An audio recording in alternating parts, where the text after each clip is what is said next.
నమో రుద్రాయ.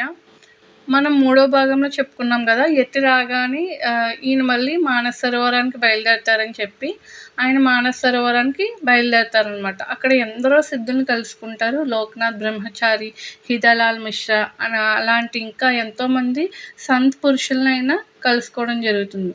అక్కడే బహుకాలం సాధన చేస్తారు ఆయన. హిమాలయ పర్వతాల్లోనే బహుకాలం సాధన చేసి అదంతా పూర్తయిన తర్వాత తిరిగి వస్తూ ఉంటారు. వస్తుండగా ఒక పర్వత గ్రామం కనబడుతుందనమాట. అక్కడ ఒక తల్లి విలపిస్తూ ఉంటుంది. ఏంటని చూస్తే ఆమె కొడుకు మరణించి ఉంటాడనమాట. ఆమె స్వామి దగ్గరికి వచ్చి ఎలాగైనా మీరే కాపాడాలి అని చెప్పేసి అంటే, వారిలో ఉన్నటువంటి నిష్కపటమైనటువంటి శ్రద్ధ, వారి భక్తి ఇవన్నీ చూసి ఆ బాలుడిని నిమురుతారు. అలాగా నిమరగానే కొద్దిసేపటికి ఆ బాలుడు లేచి కూర్చుంటాడనమాట. ఇలాంటి సంఘటనలను త్రైలింగ స్వామి యొక్క చరిత్రలో చాలా జరిగాయి. మనం చెప్పుకున్నవి మాత్రం కొన్ని మాత్రమే. అలా 1720 ప్రాంతంలో నర్మదా తీరానికి చేరుకుంటారు. అక్కడ మార్కండేయ ఆశ్రమం ఉంటుంది. అక్కడ ఏంటంటే అందరూ సత్పురుషులందరూ చేరడం, బ్రహ్మజ్ఞానాన్ని వివరించుకోవడం, ప్రశ్నలు వేసుకోవడం, ఒకరికి ఉన్నటువంటి జ్ఞానాన్ని మరొకరు పంచుకోవడం, ఆ విధంగా అక్కడ గడుపుతూ ఉంటారనమాట. అక్కడికి ఈయన రాగానే ఈయన గురించి వారికి పూర్తిగా తెలియదు, సామాన్యుడని భావిస్తారు. కానీ తోటి సన్యాసి కాబట్టి ఆయన్ని కూడా బాగా గౌరవిస్తారనమాట. అందులో ఒక పెద్దవాడైనటువంటి ఒక స్వామి ఉంటాడనమాట. ఆయన పేరు కాకి బాబా. ఆయన కూడా మంచి సాధకుడు. కాకపోతే ఏంటంటే ఆయన కొద్దిగా నేనే అందరికంటే గొప్ప అన్న భావన కొద్దిగా ఉండేదనమాట.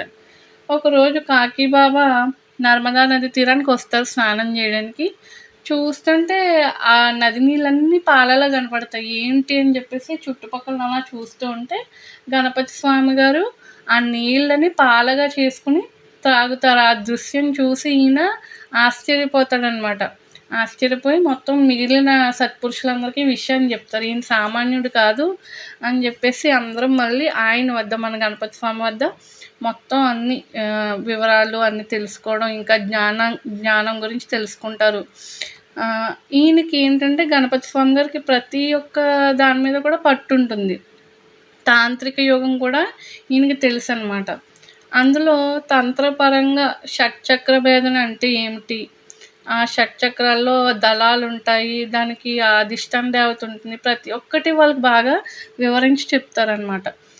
చెప్పిన తర్వాత వీరి వద్ద అన్ని విషయాలు నేర్చుకుంటారు. బ్రహ్మ విద్యాపరమైన అంశాలు, యోగ రహస్యాలు, ఈ యొక్క షట్చక్ర భేదన ద్వారా సహస్రార భూమికి ఎలా చేరుకోవాలి, ఇవన్నీ అన్ని విద్యలు కూడా వారు కూడా నేర్చుకుంటారనమాట.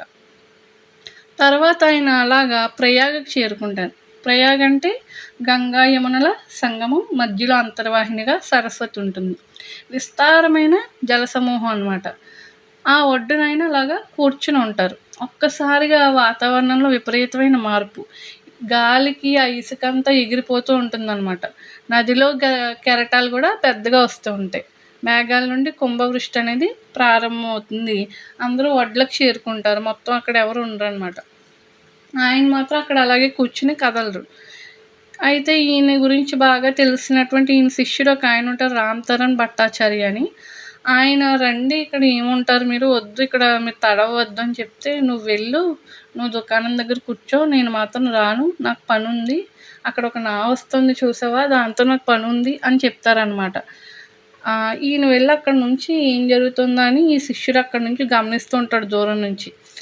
ఆ నావ అలా ఊగిపోతూ ఉంటుందన్నమాట. ఈయన ఏం చేస్తారంటే, స్వామి ఇక్కడ కూర్చున్న ఆయన అదృశ్యమై ఆ నావ ఉన్న ప్రాంతానికి వెళ్ళి ఆ యోగశక్తిని ఉపయోగించి వారిని క్షేమంగా తీసుకుని వస్తారనమాట. ఇదంతా చూసి రామ్ తరణ్ చాలా ఆశ్చర్యపోతాడనమాట. ఆశ్చర్యపోయి, గురువుగారు ఇది ఎలా సాధ్యమైంది, ఇక్కడ ఉన్నవారు అక్కడికి ఎలా వెళ్ళారు అని చెప్తే ఆయన ఒకటే మాట అంటారు, ఇలాంటి అద్భుతాలకి నువ్వు అంత ఆశ్చర్యపోకు, ఎందుకంటే నేను కూడా మానవ దేహంలో ఉండే ఇవన్నీ సాధించాను. సాధన మార్గంలో సాధన అనేది నువ్వు ఎలా చేస్తున్నావు అనే దాన్ని బట్టి నీకు ఫలితం ఉంటుంది. ఎవరైనా ఇలాంటి వాటిని సాధించవచ్చు అని చెప్పి అంటారనమాట. Thank you so much for watching. మీకు ఈ వీడియో నచ్చినట్లయితే లైక్ చేయండి, ఛానల్ని సబ్స్క్రైబ్ చేయండి అండ్ సపోర్ట్ చేయండి.